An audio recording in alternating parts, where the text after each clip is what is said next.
Hello and welcome. Thank you for joining us today. My name is Nathan Garcia with Confluence Financial Partners in Pittsburgh, and I am excited, along with my colleague and business partner Lauren Fiffick, to spend some time this afternoon on the topic of investor behavior. I'm going to start us off, and later I'll hand it off to Lauren to finish the presentation. Lauren and I have been working as advisors and guides in our client stories for over 20 years. We know, because of that, just how crucial investor behavior can be to their long-term success. So we thought we would spend 20 to 30 minutes this afternoon on the subject, and I do think, and we think, it's going to help you become better long-term investors. Let's talk about our behavior, which is essentially saying how we act and the decisions we make as investors. Our behavior can be influenced by a myriad of factors, such as a 24-hour news cycle, market forecasts that we hear about or read, social media, and even our friends and family. In today's webinar, we're going to take a look at some common types of investor behavior and the implications they have on our long-term results. So I think we've all seen things like this before, right? But this is just to illustrate a point that seeing isn't always believing. So we'll start with a simple idea. What you perceive may not be actually correct. So we're looking at the image on the left, which is asking, hey, which circle is bigger? The one on the top, the one on the bottom, and the image in the middle of the slide, which bar is longer? And then on the far right, are the gray horizontal lines actually parallel? So here we can see these images, and when they're presented in this new format, our perception of them changes. So we can see much easier now that the two circles are the same size. We can see the image in the middle of the slide, that they're the same length. We can see that the horizontal lines, which is actually the one that I had the most difficulty with on the previous slide, they're actually parallel. And all this is doing is just illustrating a point that we cannot rely on our perceptions or gut feeling, which is unfortunately, what a lot of investors do. And that leads them to make the same mistakes over and over again. The point here is that illusions must be identified early and counteracted in an appropriate manner. So let's talk some more about that. Let's talk about the efficient market theory. This is the theory that states that security prices efficiently incorporate all public information. So basically, the price of a security should always reflect its true investment value. And then in asset allocation, where we are combining a bunch of different securities to make a portfolio that is aligned with your long-term goals, we rely on the fact that a market is efficient and that investors behave rationally. However, they don't, right? They don't always behave rationally, and investment decisions are constantly influenced by a number of emotional and psychological factors, and this has given rise to the field of behavioral finance. So let's look at some of these patterns of investor irrationality. When you consider all the complex decisions faced by investors today without experience in different market environments and knowledge of market history, which I think is a big important thing to understand historical perspectives of how things have played out in the past. Many investors make their financial decisions through their perceptions or based on their emotions. And for this reason, it's imperative that investors understand and combat the myriad of illusions they may be prone to. So these are just a few, but overconfidence, rating oneself above average when it comes to selecting investments, hindsight bias is believing that an unpredictable past event in retrospect was obvious, and I should have predicted that. Short-term focus, inappropriately focusing on short-term risk versus long-term risk. We'll get into that later and spend some more time. It's one of my favorite ones. Regret, having illogical feelings of guilt because of a poor outcome that may get you out of investing altogether. Mental accounting, mentally compartmentalizing investments while ignoring the aggregate portfolio. And the hot hand fallacy, which is perceiving trends where none really exist and consequently taking an action on this faulty observation. Let's go into these a little further. Let's talk about overconfidence. When an investor suffers from overconfidence, He or she rates oneself above average when making investment decisions and picking investment vehicles. Pretty self-explanatory, right? Being overconfident, though, can lead to overestimating the probability of good outcomes. This is primarily due to the fact that people experiencing overconfidence tend to focus primarily only on the upside of investments, while underestimating the probability of poor outcomes for events over which they have no control.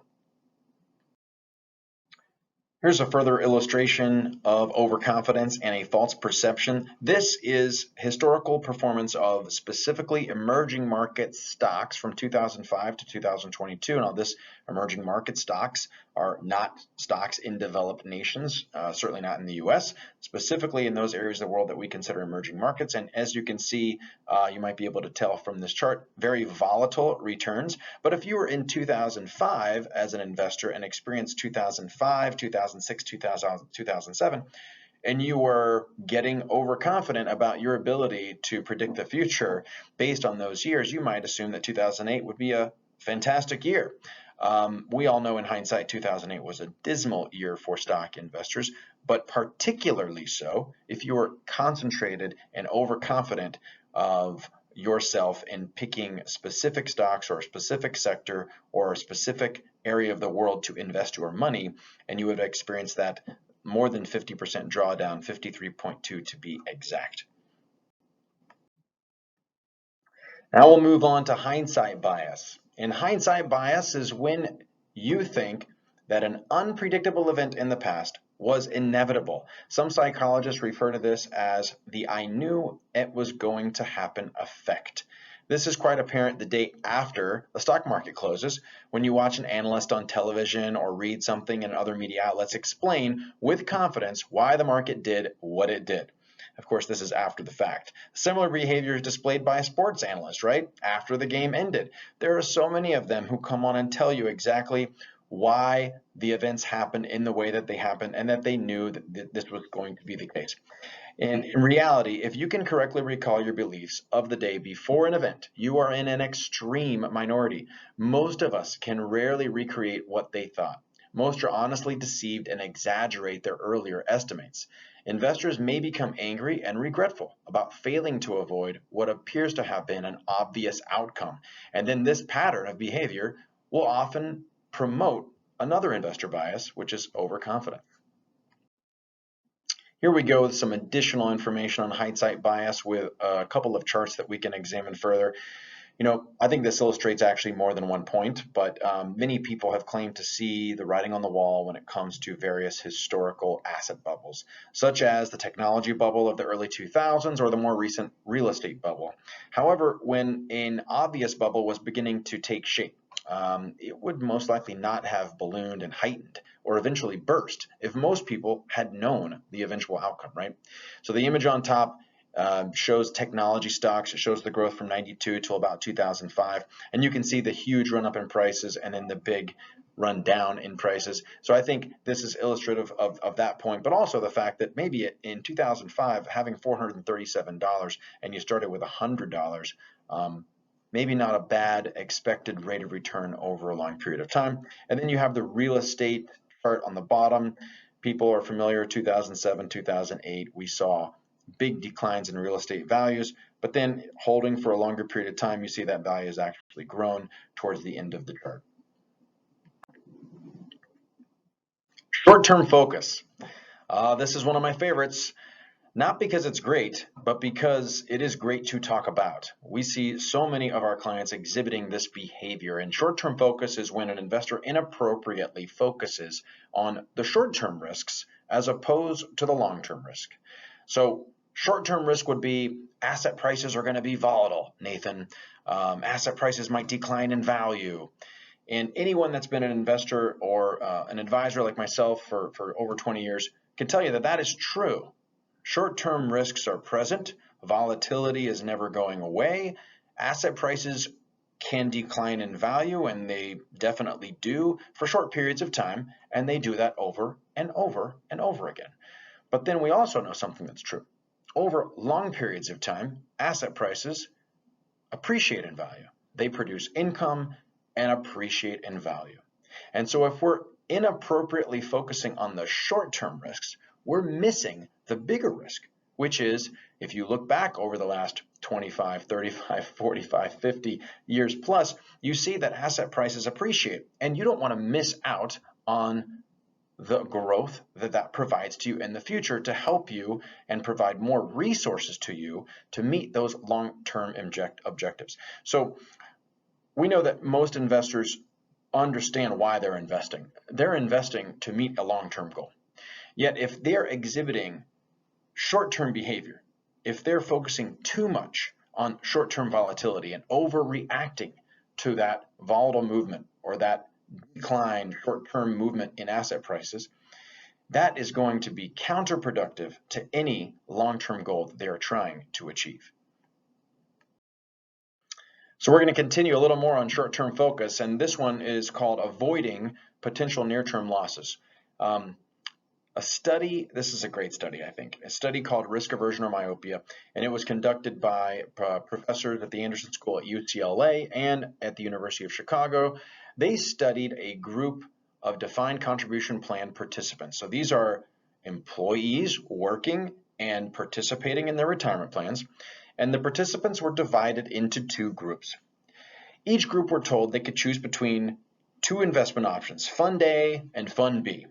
Then they were given some information about the historical returns of these funds and were asked to decide, based on this information, how much of their retirement money that they were going to invest in each fund. The returns for the funds were derived from actual historical stock and bond returns. So the returns and the data was real and accurate. The manipulation in the experiment was the manner in which the fund returns were displayed to the participants. So here's what they did. One group, they were shown a distribution of 1-year returns for both stocks and bonds. The other group was shown a distribution of 30-year returns for stocks and bonds. The academics conducting the study predicted that the subjects viewing the 1-year chart would invest less in stocks than subjects viewing the 30-year return chart. They based their forecast on the fact that any 1 year accentuated the perceived risk of investing in stocks. So there's much more up and down if you're looking at things year to year. They stated that over a 1-year period, the likelihood of stocks underperforming bonds is about 1/3 of the time. And over a 30-year period, the likelihood is only about 5%. So said another way, stocks outperform bonds over a 30-year period about 95% of the time. The results found that the group looking at the distribution of 1-year returns allocated their portfolios much more conservatively, just as they predicted. So they allocated to the fund that had 60% bonds and only 40% stocks. And then in contrast, the group that saw the 30-year return distribution, what did they do? They allocated their portfolios to the other fund, which was 10% bonds and 90% stocks. Exposure to frequency of returns tends to affect an investor's tolerance for risk. So depending on how you're viewing things, depending on the data that you're receiving and what you're exposed to and what you're perceiving risk as, does affect how you act and behave. I think it's a great study and just illustrates a further point on why short-term focus is counterproductive to meeting any long-term goals. Now I'm going to turn it over to my colleague Lauren, who's going to continue the presentation. Thanks, Nathan. So we're about halfway through our presentation, just in case anybody needs a time check. And we're going to talk about short-term focus and coping with near-term volatility or fluctuations. So I think all of us can be guilty of checking our investment performance maybe a little bit more often than we should. And that's easy for us to do as we're constantly bombarded with daily news reports and the market fluctuations. That makes it very difficult for us to focus on our long-term goals. And even though short-term volatility can be disconcerting, in reality, it's probably not as extreme as you may think. So if we look longer term, or we can kind of expand out our time horizon based on our goals, the perception that we have of market volatility often changes. So the graph there is showing that while in the short term, the market fluctuations can be quite volatile, and in the short term, your chance of loss can be quite high. If You look longer term, it actually dramatically reduces that probability. So the difference there, as you can see, is that on a daily basis, your chance of a loss trading in the market is about 45%. But if you're a long-term stock market person, that chance on an annual basis actually decreases to about 15%. I think all of us have heard the term hindsight's 2020. I know that looking back on things that have happened in the past may cause you to think, well, what if I had taken a different path or a different route or made a different decision? And even though that's understandable, having that thought process when it comes to investing can kind of lead to some errors in judgment. So whenever you've made a decision in the past that maybe you regret, that causes an emotional response that sometimes overwhelms the feelings that you would have and making logical decisions, which can negatively impact your outcome for the investment account in the future. So as we said, investors that are prone to those type of thought processes about regret in the past can either lead them down two paths. One, they're worried that a mistake is going to really negatively impact their plan, so they take on less risk than is appropriate to meet their goals, or maybe they made a decision that turned out to have a real positive outcome in the portfolio, and that leads them down the path of making more investment decisions that are aggressive, and those aggressive investment decisions are maybe not appropriate for what their overall risk tolerance is or what they need to take on to meet those same long-term goals. So the other thing that can happen that can negatively impact it is sometimes when we make a mistake, we want to blame others for that. And that's kind of another example where you want to have the proper amount and the communication has to be clear. That's absolutely crucial for that relationship to survive any hiccups that may occur in the marketplace. Next, we'll talk a little bit about regret and action versus inaction. And I'll spend just a minute or so reading through this specific scenario, which identifies investor A versus investor B and the outcomes of their either action or inaction. So investor A purchased shares in company ABC on January 1st, 2007. And then this investor consequently sold the shares at the end of 2009 because of poor performance. Investor B considered purchasing shares in ABC company on the same day as investor A sold his shares, but after much consideration decided to take a pass. So as the chart illustrates, company ABC performed very well from February 2009 through December 2012. Which investor was unhappier with their decision? So logically, the economic outcome is the same for both investors, so they should have the same amount of regret. However, studies have actually shown that the regret of having done something is actually greater than the regret of not having done anything at all. Therefore, investor A experiences more regret than investor B. In an unpublished study by two prominent academics in the field of behavioral finance, 100 wealthy investors were asked to bring to mind the financial decisions they regretted the most. The majority of participants reported their greatest regret was from something they had done. Those who reported a regret of not having done something were shown to take on more risk. They generally had an unusually high proportion of their portfolio in stocks. Therefore, people who regret the opportunities they missed tend to take on more risk than people who had attempted and failed. So you've often heard the term, let's double down when you have your losses in Las Vegas. That's probably not a prudent process to put in place when it comes to your investment portfolio. Here we look at mental accounting. So when an investor suffers from mental accounting, they're going to compartmentalize investments to see which is performing well or not well, instead of looking at the whole portfolio to see how it's doing. So again, this kind of narrow vision can become a problem making sound financial decisions.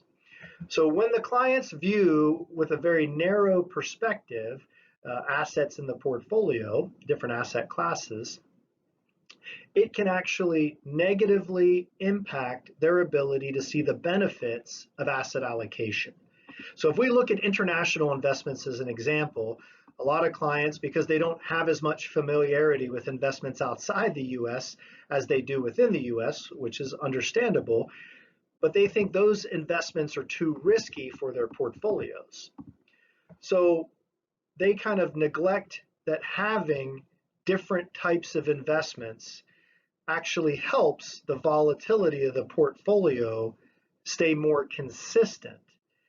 However, on the opposite end, if they can mentally compartmentalize their goals, so for example, they know that they have to achieve retirement or planning for a big purchase or educating their children, it can actually be helpful to have this kind of thought process by, again, allowing them to understand and feeling more compelled to make periodic contributions to the portfolio to achieve that goal. We'll talk a little bit more here about what I mentioned in the previous slide when it comes to combining different asset classes into a total portfolio. So on the chart, you can see there's different asset classes listed out with their risk and return characteristics. So an investor that's looking for comfort or safety is going to focus on the bonds and cash component of this pie chart, where an investor that's looking for high rates of return and is more comfortable with volatility is probably focusing on the international or small cap stock component of this. So what we would say is if you have the capability to combine all the asset classes into one total portfolio, you're going to probably achieve a higher rate of return than if you just had cash and bonds in the portfolio, but have a lower rate of volatility or risk than if you had a concentrated position in international stocks or small cap stocks. Hot hand fallacy. So this concept was actually taken from a study done in the past on the performance of basketball players. So in basketball, players are often thought of being either hot or cold based on their outcomes of their shots. So basketball fans often believe that a player's chance of hitting a basket is greater following a hit versus them shooting a basket and missing. The study actually concluded that the outcomes of both field goal and free throw attempts were largely independent of the outcome of the previous attempt. So if you look at this from another angle and someone said, okay, I'm going to toss a coin 6 times, and if that outcome was heads, tails, heads, tails, tails, heads, or it was head, head, head, tails, tails, tails, what's the percentage chance of outcome A versus outcome B? So to most people, because outcome A looks more random, that seems more fair. And then also, if you see a more consistent outcome, as we talked about in B, people believe that there's like a special technique that was used to achieve that outcome. So this kind of comes into play when investors look to select investment advisors, portfolio managers that have a very good 1-year or short-term return on the investments. That would cause them to pick that hot manager. It can be quite dangerous because that short term of a time frame is very, very difficult to make an accurate prediction. And we both know that past performance doesn't necessarily predict future outcomes.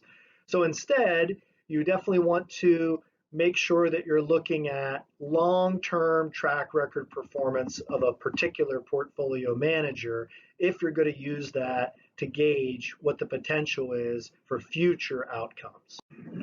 This is a chart that you see a lot in the investment advisory business. At one point in time, we used to call this the jelly bean chart because of all the different colors. But really what it's showing is the difficulty in predicting which asset class will be the best or the worst asset class consistently.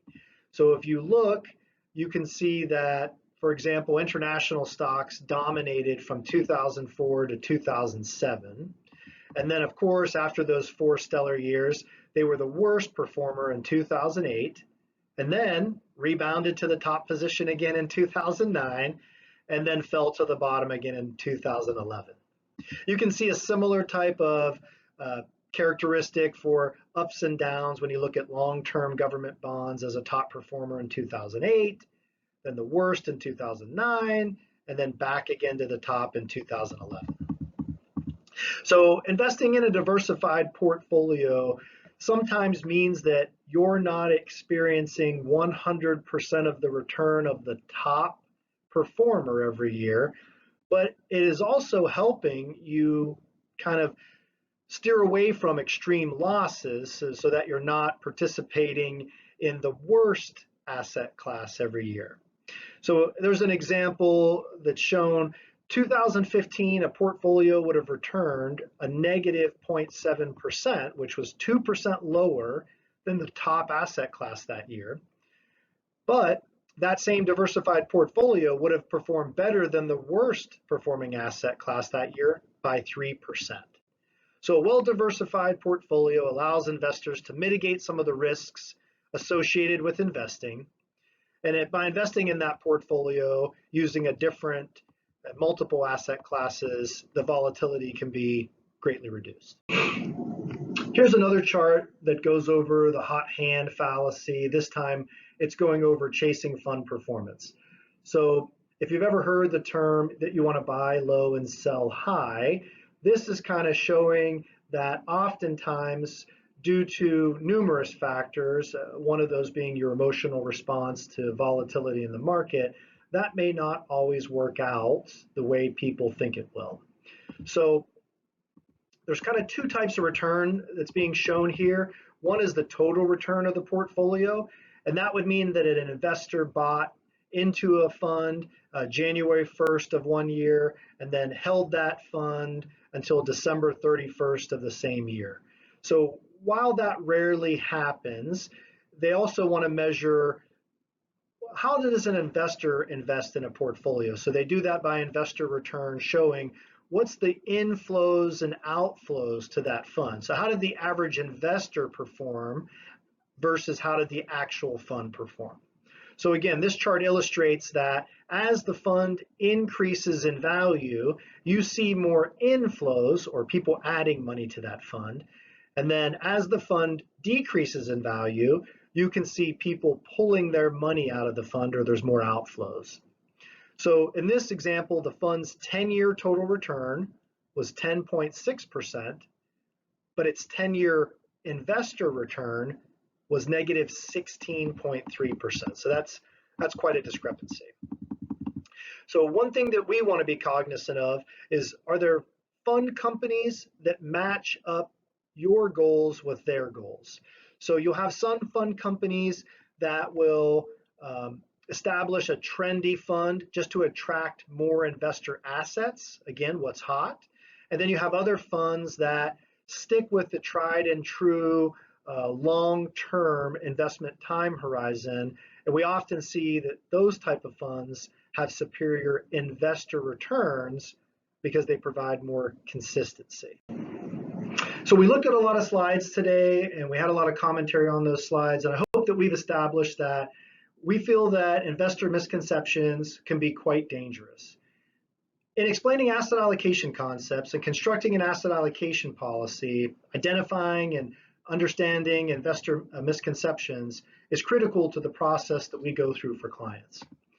It's also essential that in that process, in those communications to clients, we're finding techniques to counter these misconceptions and educate investors on how to view markets and investing in a more rational and productive way.